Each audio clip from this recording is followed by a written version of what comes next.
सर्वांना नमस्ते. नुकताच 17 मे 2026 रोजी झालेला गट ब मुख्य परीक्षा यातील जॉग्रफी आणि करंट अफेअर्स या महत्त्वाच्या विषयांचं ॲनालिसिस आपण थोडक्यामध्ये बघणार आहोत. जे काही संभाव्य उत्तरं असणार आहेत ते आपण थोडक्यात बघूयात. सुरुवातीला करंट अफेअर्सबद्दल आपण बोलूयात. यावेळचा जर का तुम्ही पेपर थोरोली बघितला तर तुम्हाला लक्षात येणार आहे की करंट अफेअर्समध्ये आयोगाने थोडासा पॅटर्न चेंज केलेला तुम्हाला दिसून येत आहे. जो काही कन्व्हेन्शनल पॅटर्न होता आयोगाचा, जे आपण कन्व्हेन्शनल पद्धतीने अभ्यास करतो, त्यामध्ये थोडासा चेंज आयोगाने केलेला तुम्हाला दिसून येणार आहे. इथे लक्षात, शेवटी आयोग इज आयोग आहे की आयोग नेहमी आपल्याला सरप्राईजेस देत असणार आहे. तसाच करंट अफेअर्ससुद्धा सरप्राईजचा भाग होता. जर का ओव्हरऑल GSचाच पेपर तुम्ही बघितला यावेळचा मेन्सचा, तर GSच्या पेपरमध्येच आयोगाने थोडंसं बदल केल्याचं आपल्याला दिसून येणार आहे. कारण GSच्या पेपरमध्ये थोडीशी लेवल यावेळी आयोगाने चेंज केलेली आहे असं आपण म्हणूया. सब्जेक्ट वाईज जर आपण डिवाइड केलं तर करंट अफेअर्स थोडासा आपण म्हणूया की मॉडरेट टू डिफिकल्ट या कॅटेगरीमधला होता असं मी सांगणार आहे. थोडंसं मॉडरेट टू डिफिकल्ट मला वाटतं. करंट काही प्रश्न जे होते ते तुमच्या पाठांतराचा भाग होता, आवाक्यातील प्रश्न असा आम्ही एक भाग करणार आहे. आणि काही प्रश्न जे होते ते थोडेसे अभ्यासाच्या पलीकडचे होते. मग त्या ठिकाणी थोडंसं लॉजिक लावून वगैरे जर काही प्रश्न सुटले असतील तर तसे प्रश्न सुटणार आहेत. त्यामुळे करंट अफेअर्समध्ये ज्यांनी आत्तापर्यंत की खूप मेन्ससाठी मी स्पेसिफिकली बोलत आहे की खूप सारी मोठी पुस्तकं वाचली आहेत, खूप जास्त रिव्हिजन करून टाकलात, त्यांना तसे रिझल्ट जो काही इनपुट आउटपुट रेशो म्हणतो आपण, तर तो करंट अफेअर्समध्ये मला कुठेतरी कमी वाटतोय. कारण आपण खूप जास्त पुस्तकं वाचतो पण त्यातनं किती प्रश्न आलेत याचं थोडंसं जे रेशो असणार आहे ते प्रमाण कमी आहे. त्याच्यामुळं ज्यांनी स्मार्ट वर्क केलेलं आहे, थोडंसं एफर्ट्स कमी टाकून पण थोडंसं लॉजिक वाईज वगैरे ज्यांनी प्रश्न सॉल्व केलेले आहेत, तर तिथे मला वाटतं की त्यांना थोडासा एक तिथं फायदा झालेला आहे करंट अफेअर्समध्ये. त्यामुळे आपण एकूण 10 प्रश्न आहेत करंट अफेअर्सचे. मी 2 टाईप तुम्हाला सांगितले. एक प्रश्न आहेत काही आवाक्यातील, ते कसे सॉल्व करायचे, आणि काही प्रश्न आहेत ते अनएक्सपेक्टेड म्हणजे आवाक्याच्या बाहेरचे. मग तिथे तुमचं लॉजिक कसं वर्क करणार आहे, आपण जे काही क्वेश्चन सॉल्व करताना करतो तर ते कसं वर्क करणार आहे आपण बघूया. बघा, पहिला प्रश्न तुम्हाला इथं दिसतोय जो असणार आहे 11वा प्रश्न, बरोबर. सेट B आहे हा. बघा, Ratan Tata the authorised biography हा ग्रंथ कोणी लिहिलेला आहे. तर हा मी सांगणार आहे की हा प्रश्न तुम्हाला माहीत आहे की आपला कुठला आहे बुक, जे काही बुक कॅटेगरी आहे त्यामधला हा प्रश्न आहे. एकतर हा मी म्हणेल की तुमच्या अभ्यासाचा भाग असणार आहे, एकतर हा अभ्यासाचा भाग आहे, बरोबर. आवाक्याचा प्रश्न आहे, अभ्यासाचा भाग आहे, कारण आपण बुक ही कॅटेगरी कोणी पुस्तकं लिहिली हा आपण अभ्यास करतो, त्यामुळे हा प्रश्न थोडा अभ्यासाचा असणार आहे. आणि जरी तो तुम्हाला पाठांतराचा भाग नसला तरी पण तुम्ही काय लॉजिक लावू शकता, आपलं जे लॉजिक असणार आहे ऑड मॅन आउटचं लॉजिक, बरोबर. ऑड मॅन आउटचं जे लॉजिक आपण लावतो तर त्यानुसार मी म्हणेल की जे हे असणार आहे ऑड मॅन आउटचं जे लॉजिक आहे त्यानुसार ऑप्शन 4 असणार आहे, थॉमस मॅथ्यू. कारण की तुम्हाला माहिती आहे आपण अरुंधती रॉय, अमिताभ घोष आणि हे तर 2 आपण ऐकलेले असणार आहेत. राहिला 1 आणि 4 ऑप्शन. त्याच्यामध्ये तुम्हाला थोडासा ऑड ऑप्शन जो दिसणार आहे तर तो 4 नंबरचा ऑप्शन आहे, थॉमस मॅथ्यू. या पद्धतीने हा प्रश्न आपण सॉल्व्ह करू शकतो, बरोबर. पुढचा प्रश्न आहे, ओपन AI या अमेरिकन कंपनीने कृत्रिम बुद्धिमत्तेशी संबंधित खालीलपैकी कोणते साधन नोव्हेंबर 2022 मध्ये काय केलेलं आहे, बाजारात आणलेले. आता इथं तुम्हाला 2022 मधलं वगैरे जो काय आपण करंट अफेअर्स करतो हे माहीत असणं अपेक्षित नाहीये. हा प्रश्न मी इझी कॅटेगरीमध्ये टाकणार आहे. हा प्रश्न इझी कॅटेगरीमधला आहे की तुम्हाला एक जनरलाइज आहे. एकतरी आपण चर्चेमध्ये नेहमी ऐकलेला आहे AI, अनेक चर्चेमध्ये आपण अनेकदा ऐकलेलं आहे. सो हा थोडासा जनरलाइज म्हणेल मी, जनरलाइज आहे, त्यामुळे हा कसा आहे इझी कॅटेगरीमधला आहे. हा कोणाचा चुकलेला नसणार आहे. सो याचा आन्सर असणार आहे ChatGPT, बरोबर. ChatGPT ओपन AIचं असणार आहे. अलेक्सा अमेझॉन कंपनीचा आहे.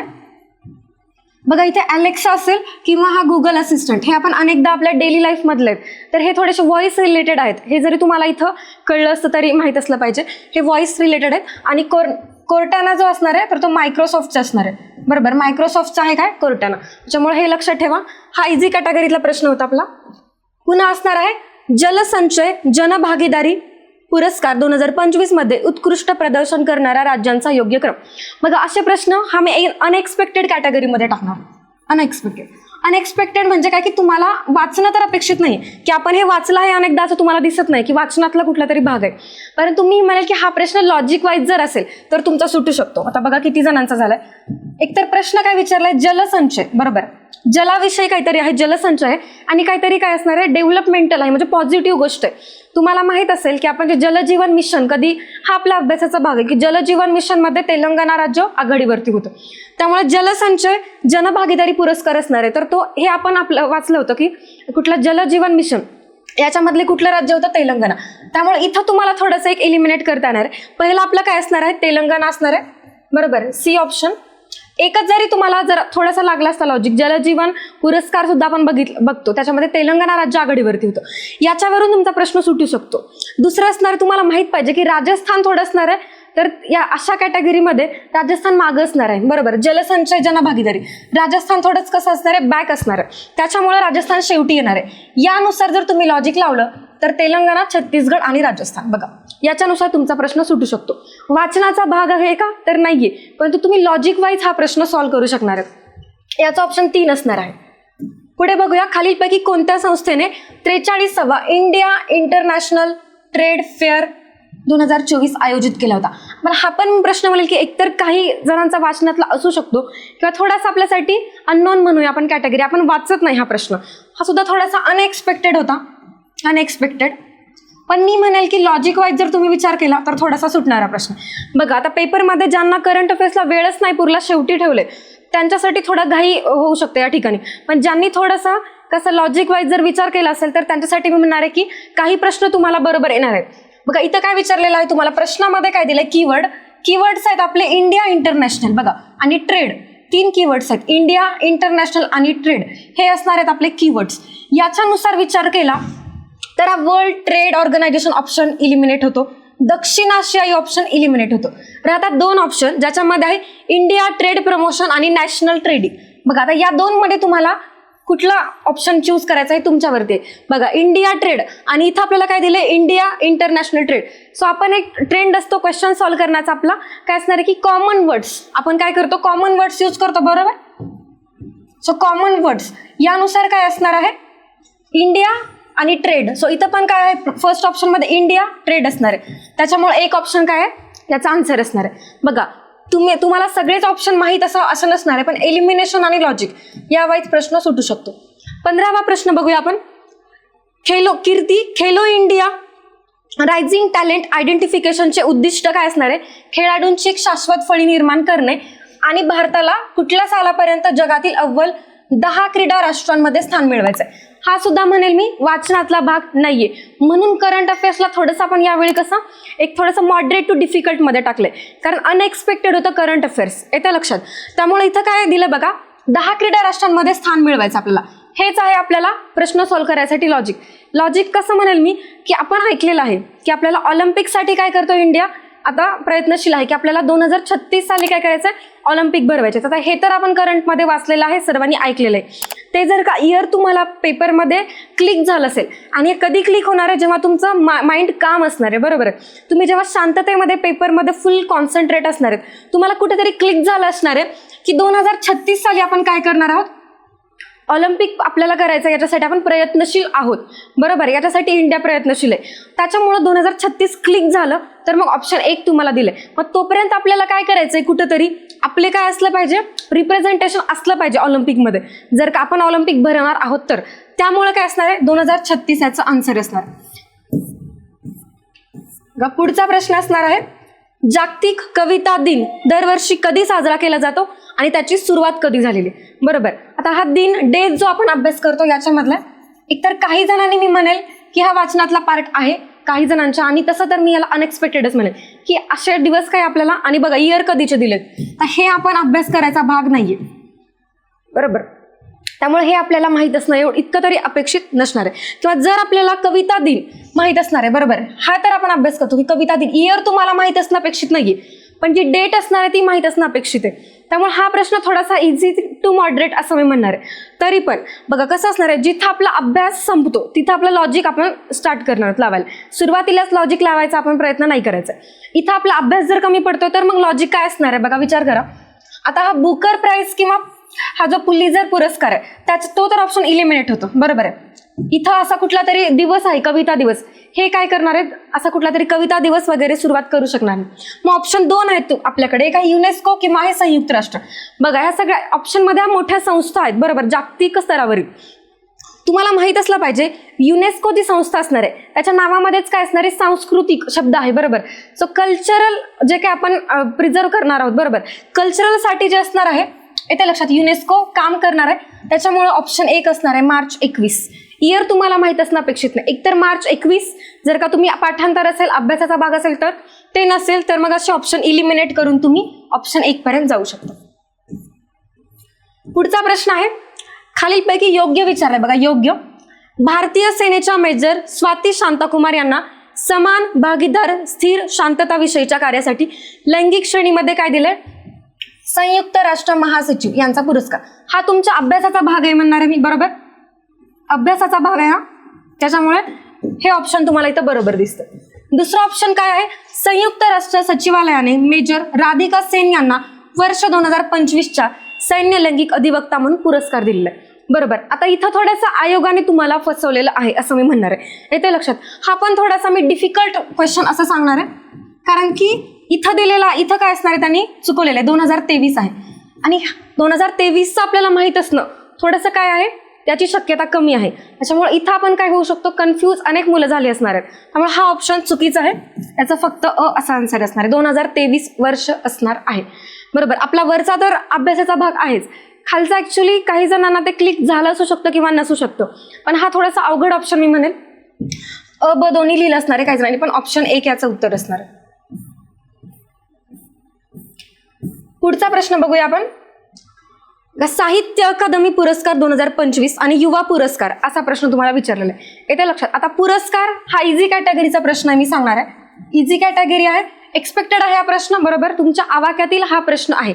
आपण नेहमी साहित्य अकादमी पुरस्कार किंवा युवा पुरस्कार हा अभ्यासाचा भाग आहे, आपण हे नेहमी वाचनातले असणार आहेत, बरोबर. आता सगळेच्या सगळे माहीत असणं पण अपेक्षित नाहीये. यातलं एक जरी तुम्हाला माहीत असणार आहे बघा, प्रदीप कोकरे जे असणार आहेत यांना खोल खोल दुष्काळ डोळे याच्यासाठी युवा पुरस्कार झालेला आहे, बरोबर. हे एक जरी ऑप्शन तुम्हाला माहीत असतं, जोड्या लावा हा फुल टॉस क्वेश्चन असतो, तुम्हाला एखाद्या ऑप्शन वरून पण काय होणार आहे, काहीतरी उत्तर मिळणार आहे. बघा सीचं जर आपण 2 बघितलेलं असेल, सीचं 2 बघा दिसतंय, सीचं 2 एकच ऑप्शन आहे, ऑप्शन 1, ठीक आहे. आदित्य दवणे असणार आहे युद्धांतर, आणि हे शिफारस केलेले आहेत ऍक्च्युली, बरोबर. त्यानंतर बीचं असणार आहे सुमेध इंगळे जे असणार आहे महामाया निळावंती. प्रदीप कोकरे आपण बघितलंय खोल खोल दुष्काळ डोळे, आणि चिन्मय मोघे याचं असणार आहे काय, तथागत.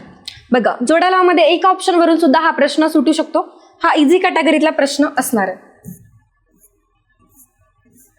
पुन्हा आहे पारादीप पोर्ट ऑथॉरिटी PPA ला काय असणार आहे, डॅश आणि डॅश मध्ये उत्कृष्ट प्रदर्शनासाठी पत्तन पोत परिवहन आणि जलमार्ग मंत्रालयाच्या द्वारे आयोजित स्वच्छता पंधरवडा पुरस्कार मध्ये सन्मानित करण्यात आले. फक्त तुम्हाला हे टाइम कन्झ्युमिंग आहे, तुमचा टाइम घालणार आहे वाचण्यामध्ये, तुम्हाला क्लिक झालं पाहिजे नक्की प्रश्नाला काय अपेक्षित आहे. ऑप्शन वरून तुम्ही बघितलं पाहिजे, प्रश्न इतका वाचत बसण्यात टाइम नका घालू. येते लक्षात. बघा ऑप्शन काय असणार आहेत, ऑप्शन जनरलाइज आहेत. तुमचा पाठांतराचा भाग इथं अजिबात नाही की तुम्ही काहीतरी वाचावं आणि पाठ करावं. ऑप्शन कसे आहेत, जनरलाइज आहेत, बरोबर. मी इथं म्हणेल की तुमचं लॉजिकच वर्क करणार आहे, बरोबर. तुम्ही प्रश्नाला कशा पद्धतीने कुठल्या वेनी तुम्ही क्वेश्चन घेणार आहात हे सगळं वाचत बसण्यात काही पॉईंट नाहीये. काय विचारलंय, ऑप्शन काय असणार आहेत विचार घ्या. मग ऑप्शन दिलेले याच्यामध्ये तुमचं काय लॉजिक असणार आहे, त्याला मी म्हणेल इन्क्लुझिव्ह अप्रोच जो आपण घेतो, इन्क्लुझिव्ह अप्रोच. इथे लक्षात, इन्क्लुझिव्ह म्हणजे ज्याच्यामध्ये काय सगळे एरियाज कव्हर होणार आहेत. बघा इथं तुम्हाला दिसतंय हे तर तुम्हाला सेमच आहे, काय स्वच्छता, बरोबर आहे. पण इथं काय दिलेलं आहे, आपण जरासा याच्यामध्ये मी म्हणेल इंग्लिश ऑप्शन सुद्धा तुम्ही बघू शकता अशा प्रश्नांमध्ये. इथं तुम्हाला थोडंसं इंग्लिश ऑप्शन मध्ये काय होणार आहे, तुम्हाला प्रश्न सुटण्यामध्ये मदत होणार आहे. बघा हा पहिला तर पार्ट तुम्हाला सोपा आहे, बरोबर. इथं तर सगळ्यांना काही प्रॉब्लेम नसणार आहे. दुसरा पार्ट काय बघा, सस्टेनेबिलिटी अवेअरनेस किंवा कलेक्शन असणार आहे. बघा आता ऑप्शन 2 आणि ऑप्शन 4 मी म्हणत आहे, त्या 2 ऑप्शन मध्ये तुम्हाला काय दिसतं, इथं दिसत आहे पार्टिसिपेशन आणि इथं दिसत आहे कम्युनिटी पार्टिसिपेशन. येते लक्षात. सो बिग सर्कल कुठे असणार आहे, इथं असणार आहे, म्हणजे याच्यामध्ये काय सगळे कव्हर होणार आहेत पॉइंट्स. इन्क्लुझिव्ह ऑप्शन कुठला आहे याच्यानुसार हा प्रश्न सुटू शकतो. प्रश्न वाचण्यात जास्त वेळ नव्हता घालायला हवा, तर तुम्ही ऑप्शन कसे सेट केलेले आहेत यावरती बघू शकला असतात. ऑप्शन 4 याचं उत्तर आहे.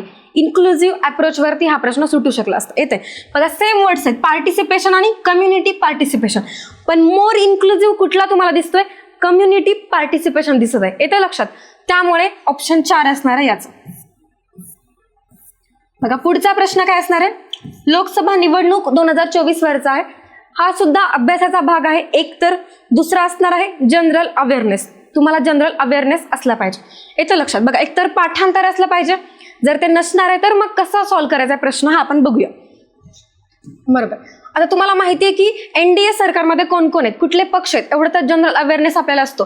सो एनडीए घटक पक्षामध्ये कुठले असणार आहेत, एकतर जनता दल आहे एनडीए मध्ये, बरोबर, आणि तेलगू देसम असणार आहे एनडीए मध्ये. सो त्याच्यामुळे काय असणार आहे, ही आकडेवारी थोडीशी तुम्हाला माहित असणं अपेक्षित आहे. ज्यावेळी आपण जेव्हा सरकार स्थापन होतं त्यावेळी आपल्याला माहित असतं येते. किंवा दुसरं लक्षात ठेवा, एकतर द्रविड मुनेत्र कलघम किंवा काय असणार आहे भारतीय तृणमूल काँग्रेस जो आहे, हे दोन पक्ष कसे आहेत, जे इंडिया आघाडी आहे त्याच्यामध्ये सगळ्यात वेटेज असलेले दोन पक्ष आहेत.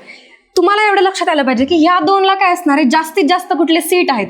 सो 29, 22 हे कुठं जायला पाहिजे होतं, ऑप्शन सी आणि डी ला जायला पाहिजे होतं. येते लक्षात. सो 1 आणि 2 असणार आहे, 3 आणि 4 तर सी आणि डी ला येणार नाहीत. बघा, डी ला 3 येणार नाहीये, डी ला 4 येणार नाही. ऑप्शन कुठले राहिलेत, हे 2 ऑप्शन राहिलेले आहेत. या 2 ऑप्शन मध्ये तुम्हाला काय करायचं होतं, टिक करायचं होतं. तर जनता दलला किती होते, जनता दलकडे 12 होते आणि तेलगू देसमकडे होते 16. त्यामुळे ऑप्शन 1 असणार आहे याचं. बरोबर, ऑप्शन 1 असणार आहे याचं. येते पुढे. हे 20 प्रश्न झालेले आहेत आपले. बघा, जर का ओव्हरऑल करंट अफेअर्स याचा आपण एक अनालिसिस काढायचं म्हटलं तर याला मी कुठल्या कॅटेगरीमध्ये टाकणार आहे, करंट अफेअर्सला याला आपण मॉडरेट टू डिफिकल्ट या थोडंसं कॅटेगरीमध्ये टाकूया. बरोबर, काही प्रश्न होते ते थोडेसे आवाक्यातले होते आपल्या आणि काही प्रश्न अनएक्सपेक्टेड होते, पण लॉजिक पण काही प्रश्नांना बसणार होतं. जर तुम्हाला टाइम पुरला असेल, त्यानंतर तुमचं डोकं शांत असेल तर हे प्रश्न सुटणाऱ्या कॅटेगरीमधले होते. करंट अफेअर्ससाठी मी सांगणार आहे 6 ते 7 जो असणार आहे तो गुड स्कोअर असं मला वाटतं.